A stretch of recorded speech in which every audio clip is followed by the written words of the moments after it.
Welcome again, or maybe most likely for the first time. I am sharing my excitement for my new standard deck in Magic. I played a few games and found it to be most enjoyable. I tend to gravitate towards blue-green tempo decks in standard, so naturally, that is what I decided to build around for that known Nexus of Fate Primal Wellspring strategy. I am not here to waste your time, so I'll make this concise. Here is a quick snapshot of the deck. The plan is to survive the early game with bounce while ramping to thin your deck out. This is combined with the draw engines of the Immortal Sun, Tetyova Benthic Druid, and Chemist's Insight. This will make drawing your Nexus of Fate multiple times late game also more likely. Lastly, at an estimated $175, this deck is not too expensive compared to other standard decks out there. Here is the card run through. We have the Dream, 3 Nexus of Fate, and 3 Primal Amulet. We have our draw engines, 2 the Immortal Sun, and 3 Tetyova. This also makes your other cards in the deck way better. Also, the life gain from Tetyova should not be overlooked.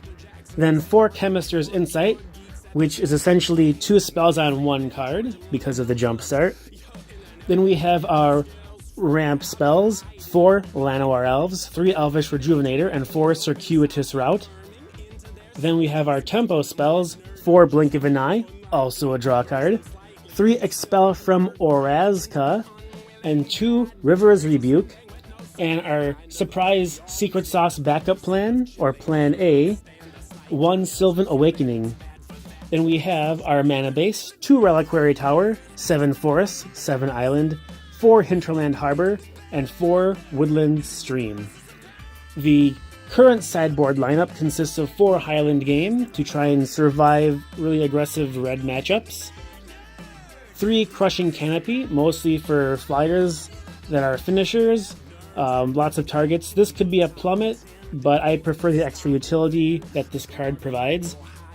2 Exclusion Mage, more of a tempo card to help slow the opponent down and also add a attacker or blocker to the field. 1 extra River's Rebuke. 2 Karn, Scion of Urza, as a plan against control, something that needs to be answered. Then we also have 2 Sorceress Spyglass, possibly for control, I don't really know. 1 Slippery Scoundrel. Not sure if that's really needed, but I liked the card and wanted to keep it on my radar. I usually side out some combination of Expel from Orazca, Elvish Rejuvenators, and Circuitous Routes, and then put in cards that have the more utility. And against aggressive matchups, I'll usually sideboard out 1 Nexus and 1 Amulet as well. Surprisingly, the Immortal Sun plus 2 or 3 creatures has been good enough to finish out most games. I am looking forward to the simic spoilers and also being able to use Breeding Pool in this deck as well.